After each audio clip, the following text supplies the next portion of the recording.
All right, this is Mike from Mysterious Outpost Radio. I have a new YouTube channel, which is Mysterious Outpost Radio. Please go subscribe. I will give links in the description below. And also subscribe to my main channel, Mysterious Rabbit TV. And today on the show, we're going to have none other, L.A. Marzulli. How the heck are you, man? I'm good. Thanks for having me on. Appreciate it. Yes, sir.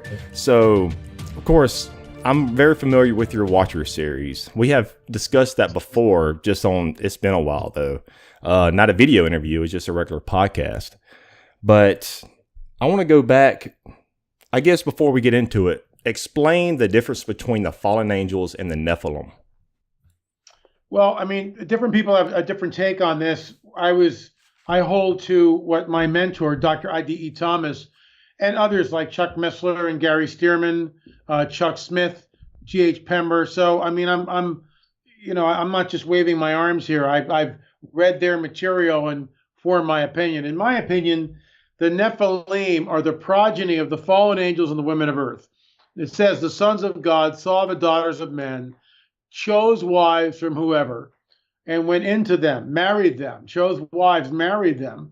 And the offspring were of a Nephilim. And Nephilim were on the earth in those days, and also afterward when the sons of God went into the daughters of men and had children by them. So it says it twice. And actually the second time in the Genesis 6 passage is even more specific, and also afterwards, the idea that when the sons of God saw the daughters of men and had children by them, the children of the fallen angels and the women of earth are the Nephilim, in my opinion. So what exactly does it mean when it's talking about let us make man in our image and after our likeness? That's an extremely complex discussion, and you can spend hours. A brief synopsis. Yeah, I mean, you can spend hours mulling over that. As a Christian, I believe in the Godhead, which is a mystery in itself. You've got the Father, you've got Jesus, who is the Messiah, and the Son, and you've got the Spirit of the living God. These three are one. How does that work?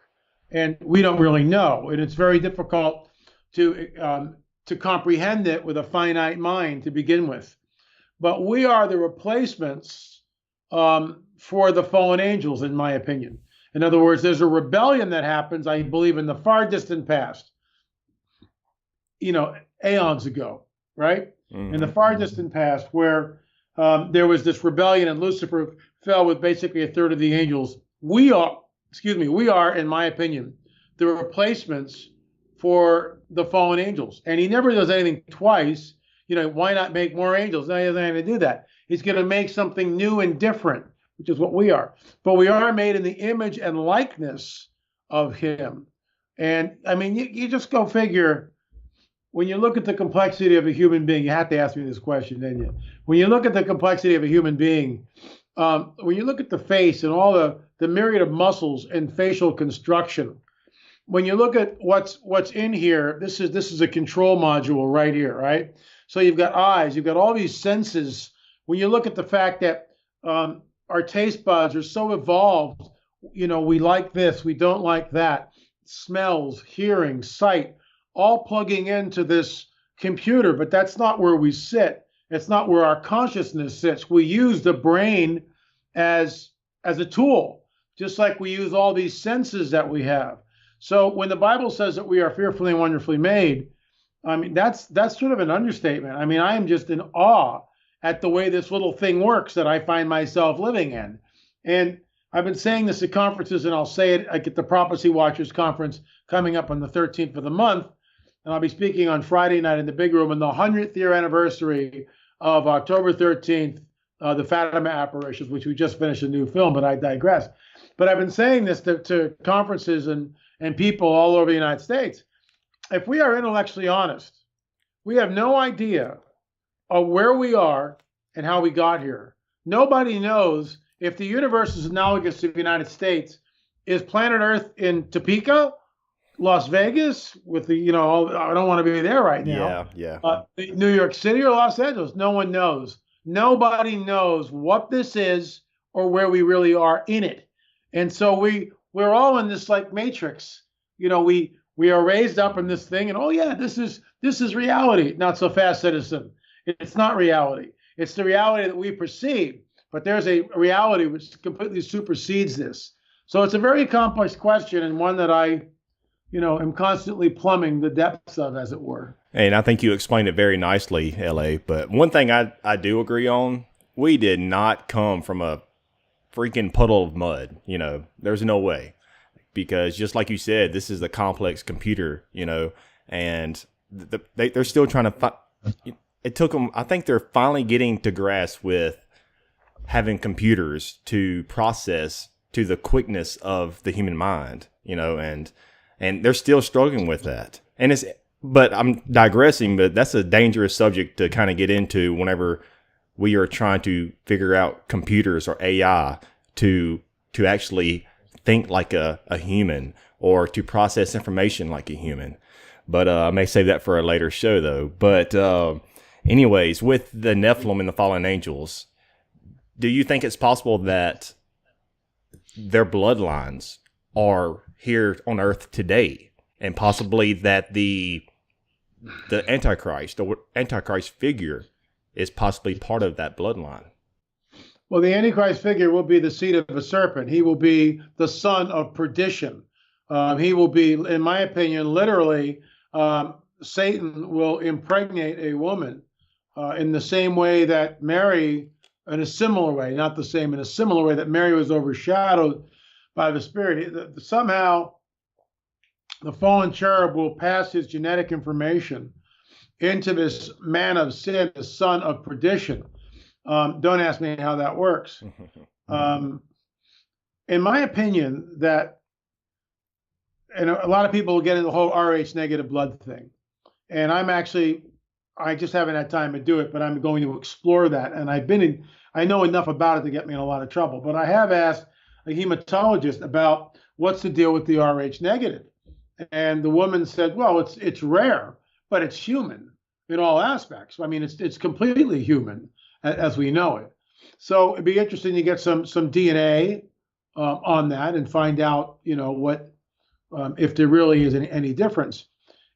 We get into this whole deal with Nephilim, and can the hybrids procreate? In other words, when you've got a fallen angel and a woman, and they procreate somehow, genetic information is passed down, and the offspring is the Nephilim. Are the Nephilim like a mule? Do they have the ability to procreate, or are they sterile? And see, we don't know that. We don't have all the particulars. So we're really we're groping for answers, and that's why we're on the trail with all the elongated skulls from Paracas, for instance. We've got DNA cooking at 2 different labs. The results should be, maybe by the end of October. And if it goes where I think it's going to go, we will hold a formal press conference in Dallas because it needs to be blasted out. And people, instead of writing hit pieces on us and telling us that without, I love these people who write these hit pieces. They have no idea of what we did, where the evidence is, how it was procured. I mean, it took us 4 years to get permission from the Minister of Culture to go down and get the samples. And we did that, and under very, very strict guidelines set by the labs, the DNA labs. So all that stuff is cooking at 2 different labs, and we should have results, like I said, in October. I don't mean to interrupt you, LA, but you think it's possible that the powers that shouldn't be will possibly try to prevent y'all if there is some type of I guess evidence that proves that of what you're talking about. Well, there already is. I mean, we already went out with the preliminary evidence over a year ago, and we were blasted by the one woman who was a geneticist and never called us, never figured it, never asked us about the protocols which we followed, never discussed any of her findings with the labs. Just oh, it's all contaminated. How could she make a statement like that? How could she possibly know whether anything was contaminated? She doesn't know. She's just trying to discredit y'all. Right. She doesn't like the results because it doesn't form her paradigm. So that's why she writes the hit piece. Well, our archaeologist wrote a rebuttal to her hit piece, and we published that, and that will also be in the new book, which will be coming out roughly at the same time. I'm taking On the Trail of the Nephilim Volume 1, Volume 2, and also other research and putting it all together along with the current DNA, because people, it's one of our best selling books. And people love that because we're on the trail. Unlike, sitting in and going through all these ancient tomes and archives, which is important too. I'm not dissing that research, but there's nothing like getting out in the field and, getting new research. And that's what we're doing. It's cutting edge stuff. No one, despite what you might read on the net, no one has done any DNA evidence on the Paracas skulls. The History Channel took what we call the cinnamon skull and did some DNA testing on that, but they fudged the evidence. And I actually did a YouTube video on my YouTube channel, L.A. Marzulli, about that, the way the History Channel just fudged the evidence. I mean, what are you guys doing? They're known for that, too. We won't do that. We will. I promise you, we will not do that. We will present exactly what we find. We will present the truth, and the documents will be open to public scrutiny. And I don't mean to kind of digress what I'm about to say, but what keeps you motivated, LA? What keeps you fighting the good fight? Because it seems like your ambition, your positive nature, to keep fighting for the truth. What is driving you?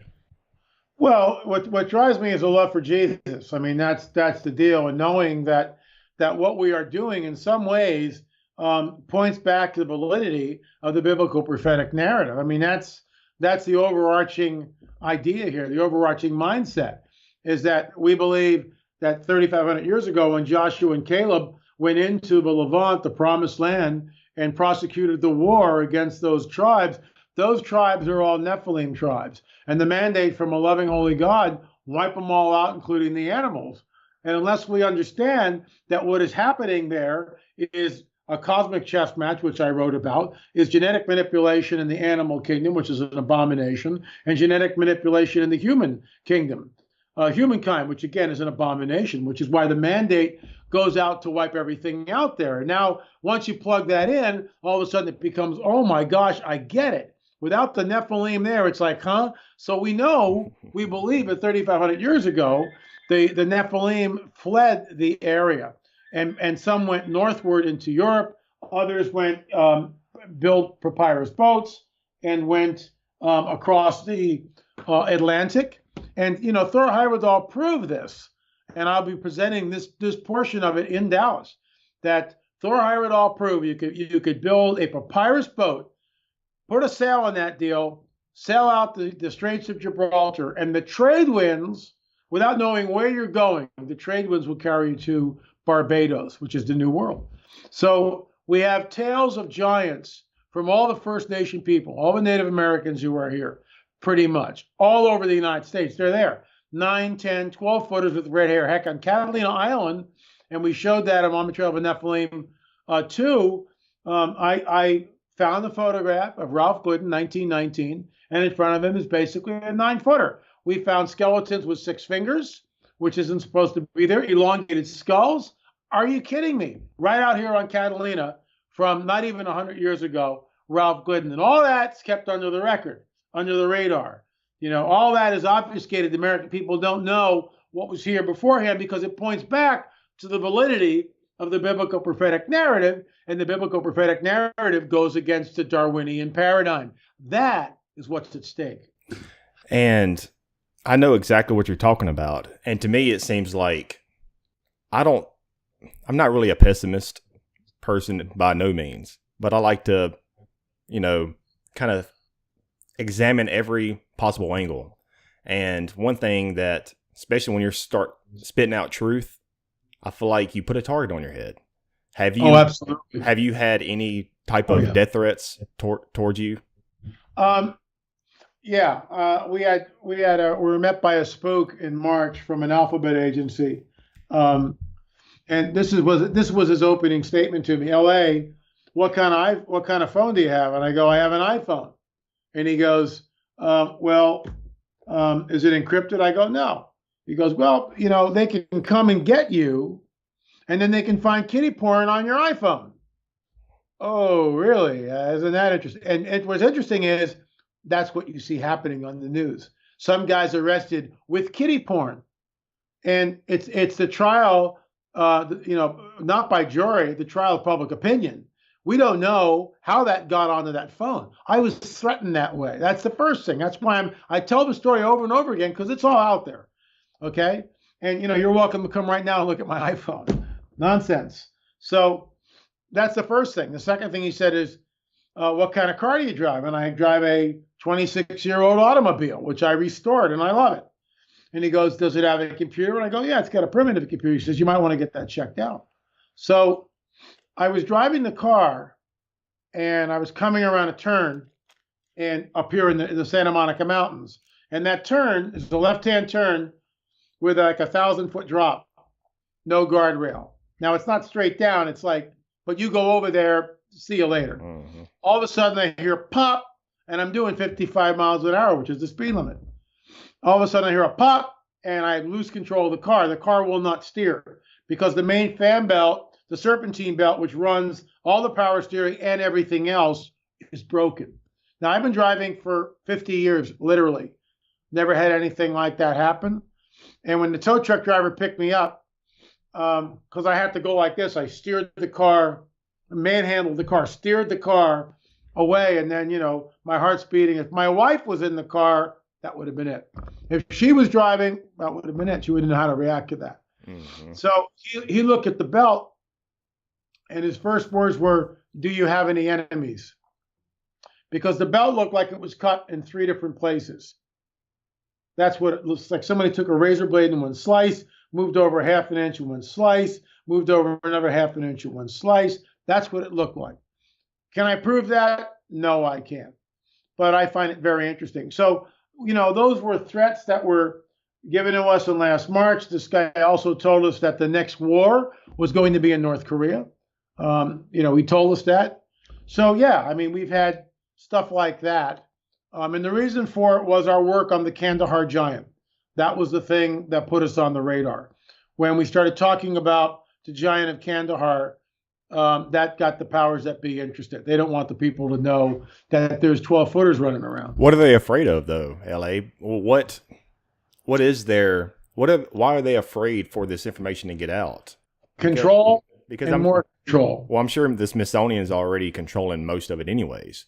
But, why do they want to keep you and others out there, and because of course, it's got to be just more than control. It seems like they are fearing something, if you know what I mean. Well, it's control is the number one factor, because if the masses get wind that there's a supernatural dynamic that's manifesting on the planet, whoa, then we move away from a Darwinian paradigm and we start looking for answers. So yeah. That's where I think it eventually goes. Yeah. And back to the Nephilim, you have talked before about the black-eyed children. Does that have any connection at all? We think, when I say we, David Weatherly and myself, we interviewed David for Watchers 5, Let Me In, which was about the black-eyed kids. And what was interesting about that interview, when David and I sat down, and I talked to him before, but I'd never met him. And I said, David, both of us agree that these black-eyed kids are not kids. They're far older.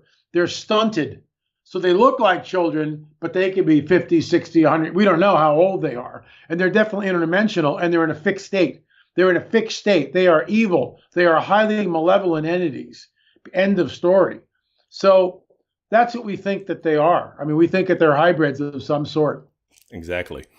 Now, over the past few months, kind of skip forward a little bit, over the past few months, and really the past year since last year, there's been a lot of talk about Antarctica. What the heck is going on down there? Is there possibly Nephilim and fallen angels down there, or maybe possibly fallen angel advanced technology that the elite or cabal want to try to confiscate? What's going on? Well, it's a very interesting question, and one that really no one has the answer to. It's all speculation. What I do know is that during World War II, the Nazis were obsessed with Antarctica, specifically New Schwabenland. We also know that U-boats went missing at the end of World War II. In my opinion, Adolf Hitler did not die in the Fuhrer bunker. He escaped first, and they did a thing hunting Hitler last year on the History Channel, which I found fascinating. They flew into Spain, from there out to Portugal, where he picked up a U-boat and headed to parts unknown, basically Argentina, where he lived. Martin Bormann certainly was in Argentina, Chile, and from there it's a short, especially from Argentina, it's a very short hop over to Antarctica. There are stories like you can't go to Antarctica. That's nonsense. You can go to Antarctica. Granted, you don't go in the wintertime, you go in the summer, but there are planes. It's costly, but you can fly into Antarctica, and there are expeditions there. What's interesting is the Piri-Reis map, which you may or may not know about. Yeah. Whether it's a forgery or not, no one knows. But this map seems to be the real deal, and it shows Antarctica without the ice. And according to some research, and again, it's all urban legend, scientists look at the Piri-Reis map, and now because they can figure out with the technology that they have, the actual Piri-Reis map coincides with where the ice sheet is. So it's like, could that be true? Anything's possible. The fact that it's there, that the Earth probably shifted on its axis, that it was not always under ice, Antarctica. Who knows what we're looking at? Who knows what we're looking at? There were some interesting people that went down there. The head of the Eastern Orthodox Church, for one. I know Al Gore. Other people went down there. But, people do things. So it's like, look, as a researcher, as a journalist, as the author of 12 books, and 14 films, one thing I've learned: you can't do anything unless you got two sources. You can't go with the story unless you want to say, well, this is all hearsay, do with it what you will. And you can do that. I'm going with this. I think it's hearsay. I can't vet it one way or the other. You be the judge. But you've got to have a caveat like that. So that's why, like with the whole Antarctica thing, I'm very, light touch. Let's see what manifests. Let's see what develops. And, a lot of people say that, of course, I may be asking you to speculate some, that Atlantis, Antarctica was Atlantis.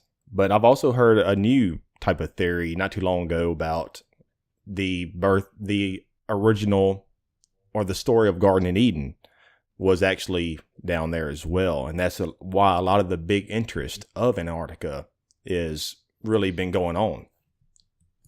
And again, it's all speculation. I mean, I can't possibly weigh in on it because there's just not enough information. New Schwabenland is something that we know existed. The Nazis were obsessed with Antarctica. And we know that there were U-boats down there. We know that we've got bases down there. On the other hand, Antarctica is extremely harsh. I mean, if you're down there, and even in the midsummer, the warmest day of the year there, I mean, you can get sudden snowstorms. It's wacky. It's a wacky place to be. So, all this is, it's the stuff of legend. And so we wait and we see more information, and that's all you can do. And I want to move forward a little bit to the harbingers of deception, because we got about 20 to 30 more minutes. Now, for the ones that are unfamiliar with the harbingers of deception, before we get into it, just give me a brief synopsis, a little rundown of the harbingers of deception. I presume you're talking about the new film, Fatima? Yes. Yeah, the new film is called Fatima, Miracle of a Sun, or A Harbinger of Deception. An event happened in Fatima, Portugal, 100 years this October 13th, exactly. We visited Fatima. We spent 2 weeks in Portugal. We talked with experts, people who have looked at this event and studied it for literally decades. And we came away stunned at what we discovered. Stunned. And it's all in the new film, Fatima, Miracle of the Sun, or A Harbinger of Deception. the backstory is this: 100 years ago, in May of that year, 1917, three children, Lucia, who was 10, Francisco, who was 9, and Jacinta, who was 7, saw an apparition that was about 4 feet high. The apparition was bright, brighter than the sun. The apparition communicated with them telepathically. The apparition gave the children something to eat and something to drink. Lucia and Jacinta had something to drink, Francisco only to eat. Lucia and Jacinta could hear the apparition, voice to skull telepathy. Francisco could see her, but could not hear her. And the children went back and told their parents, who immediately, said, you kids are lying. And this is 1917, Portugal. There are no telephones, no televisions, nothing like that. There are no airplanes in Portugal. Maybe 1 or 2 in Lisbon, maybe. Most people have never seen an aerial anything. A dirigible plane didn't exist. No one's seen this. So, and the people are illiterate. Lucia and her cousins, Francisco and Jacinta, are illiterate. They can't read or write. So all they know is the stories that they're being told. The apparition tells the children to come every 13th of the month. The children do. And pretty soon crowds begin to swell. It begets a great controversy. The local priest, Father Fiera, is convinced that it's demonic. Convinced that it's demonic. Others aren't so sure. No one knows what this is. So what happens is the magistrate and the mayors and the higher ups, the government officials and the priests say, go back to the entity and ask the entity for a sign. So the children do in September. And the entity tells them on October 13th, a month from now, there will be a sign. By this time in September, the crowds have already swollen. 20, 30,000 people were showing up on the 13th of the month. On October 13th, 1917, 70,000 people are in that field. It's been raining all night. People are drenched to the bone. There's a sea of umbrellas, and we actually used pictures from 1917, black and white photos. There's 3 photographers in the field, between 2 and 3 photographers in the field. These are the old wooden box cameras with the glass plates. They're taking pictures of the before and after and everything else. 12 o'clock comes and goes. The apparition, the sign is late, an hour late. Finally, at 1 o'clock, the clouds part, the sun is there. Still nothing happens. Then another cloud moves in front of the sun, and out of that cloud comes an object which begins to spin like this and then fall like a leaf down and then spin back up and go back in the cloud. It does this 3 different times. And then at one point it comes like this over the crowd's heads, about 100 feet over the head. Eyewitnesses who are there state that what they saw was a dull silver object. There are no words in the lexicon for UFO, flying saucer. Those words won't come till decades later. The eyewitnesses, the 3 children, Lucia, Francisco, and Jacinta, and everybody else who's there, and this is something that we got to get our heads around. The reporter who published an article called it the miracle of the sun. He named it that, but it wasn't the sun. The sun did not leave its place in our solar system. If the sun is the size of a watermelon and the earth is the size of the head of a match, are you kidding me? Yeah. So it wasn't the sun. But these people, for the most part, are illiterate, which is why we go back to the 1917 records and we go to the lawyer and the doctor and the people who know, and they're saying, they're freaked out too. I looked up and saw a shiny silver object, a dull silver disc, a metallic object. It whirled, it spun. And there's other phenomena, which we're going to get into. I'm actually in the process of editing in Fatima 2, where the clothes dried. Automobile windshields just burst. Cars, the hoods popped open, engines just spontaneously combusted. People were terrified of what was going on. All this is in the 1917 handwritten records by the magistrate and Father Fiera. It's all there. But what happens is, and 6 years later, remember, Lucia's 10. Now she's 16. The Jesuits come, they take Lucia, she's hustled off to a nunnery. She's given a vow of silence. She's not allowed to talk to anybody. Just saying, this is all, I'm not making this up. And then in 1928, 11 years after the 1917 miracle of the sun, then Lucia writes consecration to Russia. Nonsense. She never, ever mentions Russia, ever, in 1917, nor does anyone else. So there are two Fatimas.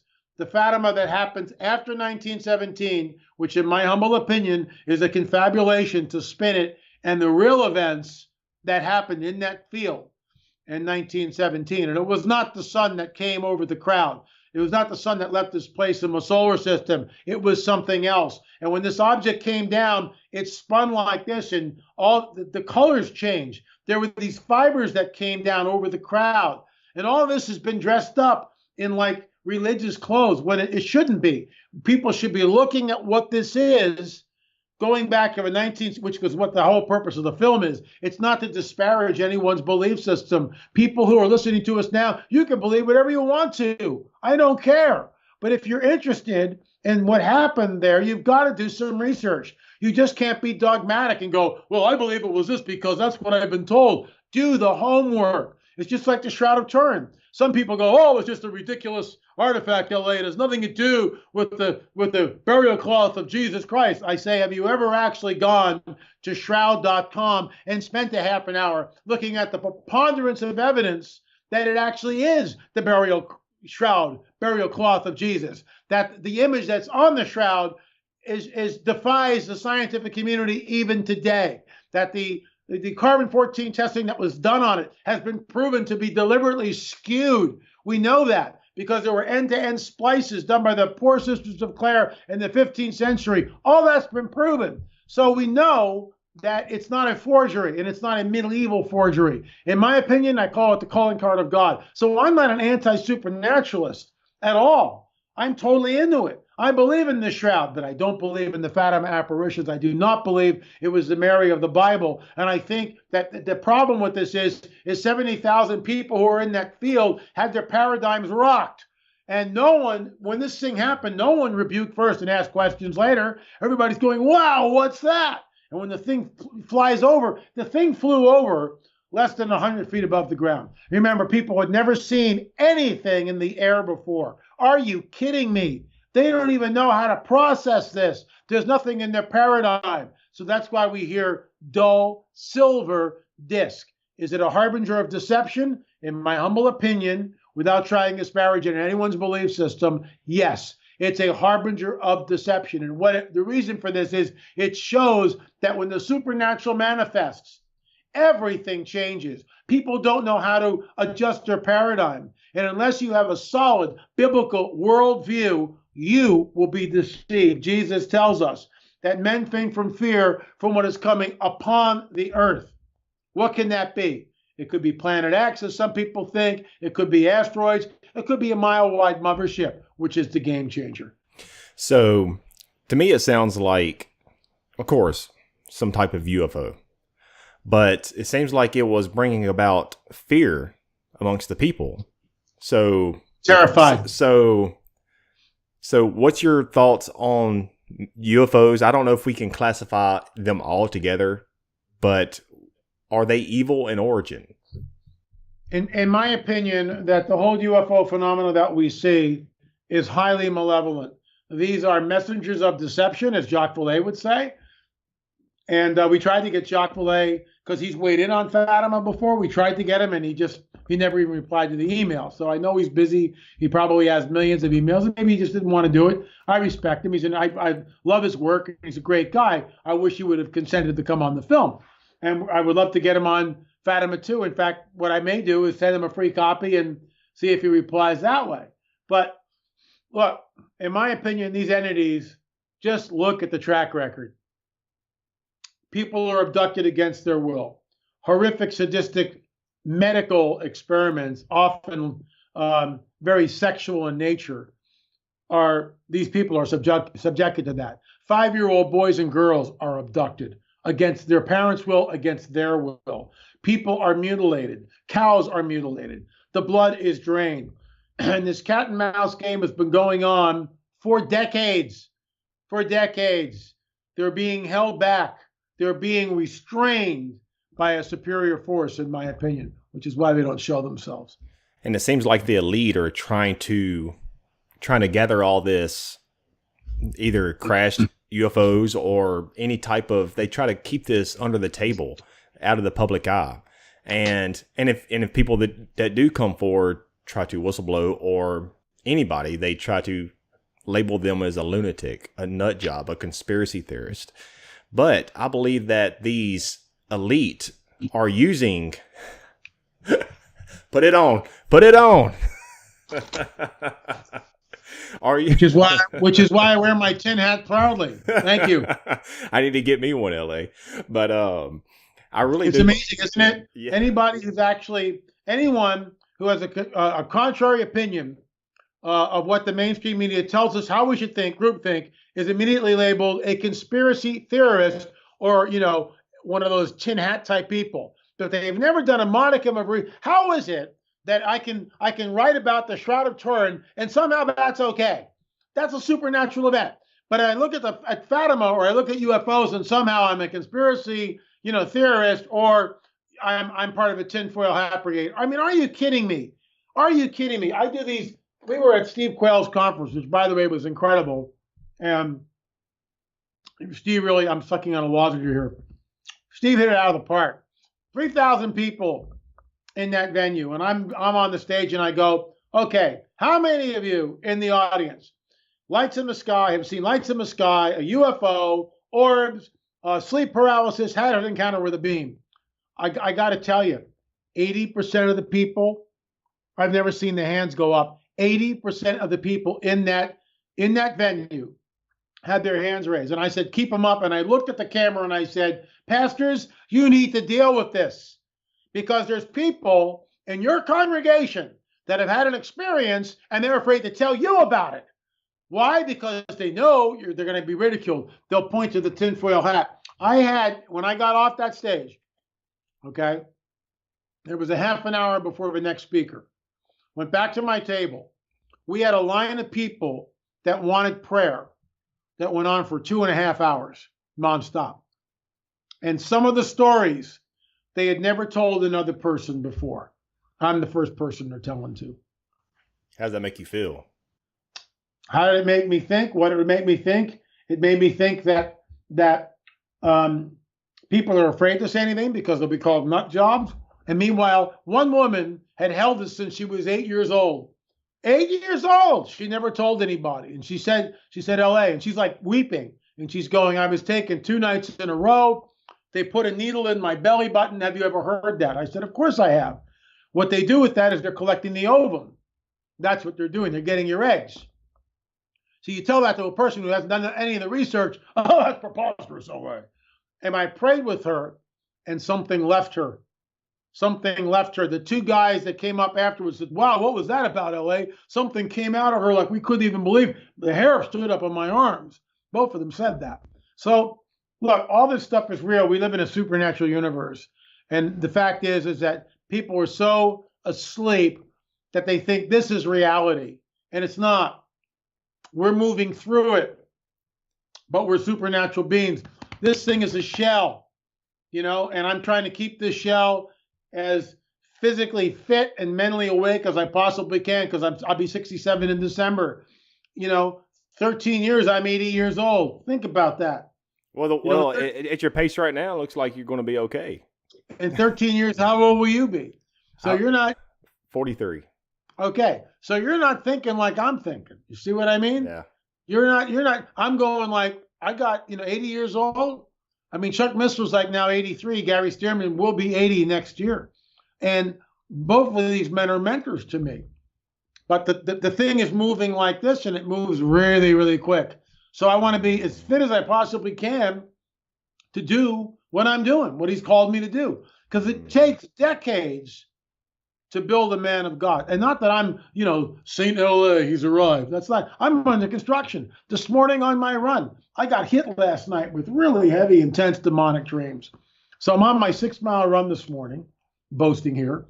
And I said, what's going on, Lord? Why is this happening?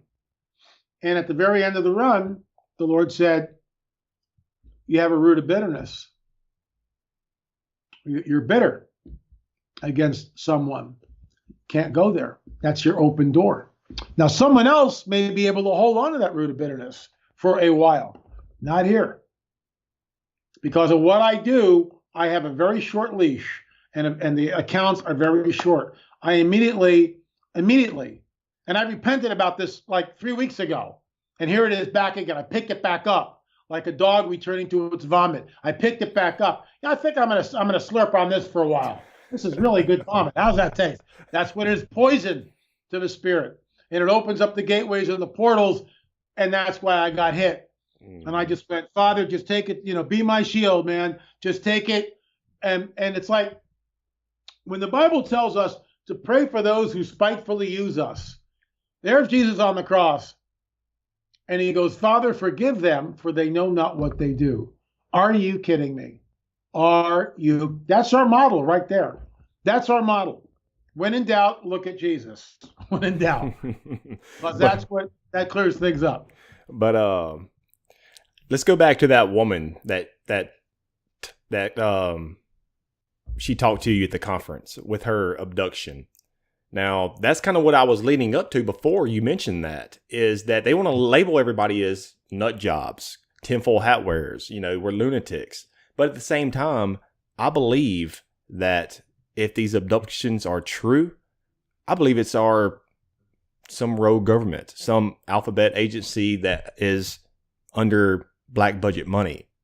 And the thing is, it's our own doing. I don't think it's beyond the earth. Extraterrestrial abduction. I don't think so. Not to this point. I don't think so.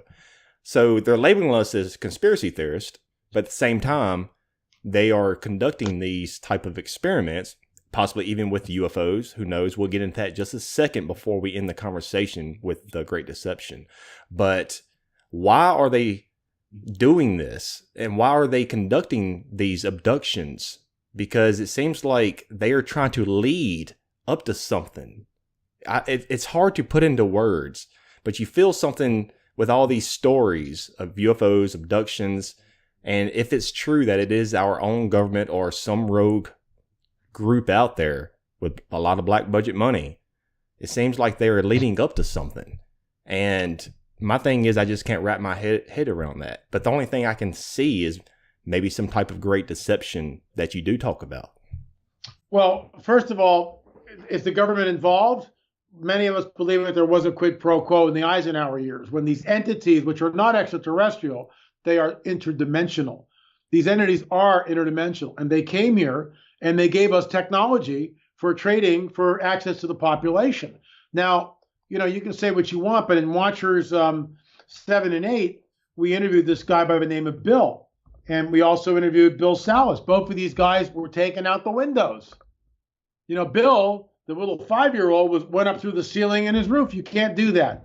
Bill Salas, Robert Salas, not the Bill Salas, the author. Robert Salas went out the window. And when he's floating, levitating above the bed, he's going, what's going on here? How's this possible? And he goes to the window and he goes, are they going to open the window? That's what he's thinking, not realizing that everybody, whoever's been abducted, thinks exactly the same thing. And guess what? They don't open the window. You go through the window. You can't do that. That's beyond our physics. It's beyond our physics. So it's not either or, it's both and. It's the government, a section of the government is in league with these entities, in my opinion. That's speculation. I've thought of that as well. I've thought of that as well. I've had too many insiders. In the Watchmen Chronicles, we interviewed 2 guys who were at underground bases, and they saw U.S. military working side by side the little grays. What do you do with that? What do you do with that? What do you do with that? And then you got Close Encounters of the Fourth Kind, the Spielberg film. The government's controlling this whole thing, And there it is. They got all their people ready to go on the ship and bum ba bum ba. Wrong music, but you get what I mean. I mean that's what's going on here. That's what's going on here. And the purpose of it is to create a hybrid entity. That's the purpose, to create a hybrid, and that's what they're trying to do. And we've seen, I haven't, but people have reported to us. That's in the film, in their own words, The Watchmen Chronicles, UFOs Are Real, which came out, this year. We released it. And Al had an encounter with a hybrid entity that looked and passed as human. Now, and I that's something that I have contemplated also, and I believe they are trying to do that. And if that is true, LA, I think it's possible that they want us to be more fit to merge with the machines, with AI. Sort of like the Matrix, because we can withstand more elements. We can withstand more computing power. We can just be more machine-like. Well, what do you think about that? Well, I think, again, it's not either or, it's both and. There's a certain element with the whole AI thing that comes into play. But the hybrid beings are excuse me, Jesus warns us it'll be like the days of Noah when I return. Like the days of Noah. So you got to go back and look at the days of Noah and what differentiates the days of Noah. There's a lot of factors, but one of the main factors are the fallen angels are cohabiting with the daughters of men, creating a hybrid being known as the Nephilim. So you got to ask yourself, is that happening now? And in my opinion, the big answer to that is yeah, of course it's happening now. We've got too many witnesses who have seen the hybrids. And these are modern day Nephilim, but they can pass as human. The black-eyed kids can't pass as human. That's why they're earlier versions of this thing. But all these entities are soulless, in my opinion. That's speculation. They're soulless, and they're in a fixed state. No salvation. They don't want to be saved. They're in a fixed state. So that's what I think is going on. Yeah, I also believe that. And let's say that either goes both ways. That with the black-eyed children, it could possibly be part of this hybridization that's taken place, or possibly the bloodline of the Nephilim or fallen angels that, or could possibly be both intertwined. And they're trying to create this advanced being that is their slave force, workforce. Well, and here's the deal: it's a very complex scenario. It's a very, very complex scenario. And nobody, including myself, has all the answers. We don't. And this thing is so, let me put it to you this way. When was the last time a news crew got to go aboard a UFO and take photographs? It's not happening. Said no one ever. Yeah. Now, Bob Lazar, and he's gone underground now, but he never changed his stories in decades. And I believe him. He was there at Area 51 and he saw UFOs. The guy that comes on the record for us was taken to an underground base. He saw UFOs. Another whistleblower that's in the film, in their own words, The Watchmen Chronicles, UFOs Are Real. He stated that a man basically stated that he was working side by side extraterrestrials in an underground base. So what are we to do with this? And these are not extraterrestrials. They are, in my opinion, interdimensional entities. And this is where it gets really complex. It's a very complex scenario, very complex set of facts. In LA, to kind of round things up for this time, we have about 5 to 10 minutes left. I would like for you to talk briefly about the Great Deception. But before you do, over the years, because you've been talking about it for a while, has anything changed? Has anything tweaked? Have you learned something new with the Great Deception that has led you down a different rabbit hole? No, I just believe that it's imminent. I think that the New Agers are talking about it. The guys on Ancient Aliens discuss it every Friday night. Alien Con, which I was invited last year, but the conference didn't happen. So now it's happening. And of course, they don't invite me this year. They don't want my paradigm. They aren't interested in hearing an alternative viewpoint. It's all ET. It's all ET. It's always from, Zeta Reticuli. These beings are friendly. They're going to do a bunch of things when they show up. The first thing is they're going to give us the energy that pilots the craft. Wow, that's huge. The second thing is they're going to give us a DNA upgrade. They will say that they are our progenitors, that they were our creators. So they give us a DNA upgrade in the form of a little chip that goes under the hand or the forehead, never see it, and it changes the DNA, which ties into the biblical prophetic narrative, which I've written about and talked about ad nauseum. But no one wants to hear that, at least on the other side. But they're waiting disclosure. They're like guys like Stephen Greer believe disclosure was imminent. When you look at the Ancient Aliens series every Friday night, they believe we were visited in the past by ancient astronauts. I'm going, no, they're not from Zeta Reticuli. They're interdimensional. We both travel down this road like this, parallel. But when we get to who's doing it, we make opposite ends. They believe it's extraterrestrial. I believe it's the fallen angels. So when you go to Peru, when you go to Sacsayhuaman, and you look at these huge megalithic walls, or you go to Baalbek in Lebanon, and a huge megalithic, largest stone ever cut by human hands, I believe truly that all of this is Nephilim architecture, fallen angel technology, all of it. Now, with the last couple minutes left, because some of my listeners and subscribers on YouTube may be unfamiliar with the Great Deception.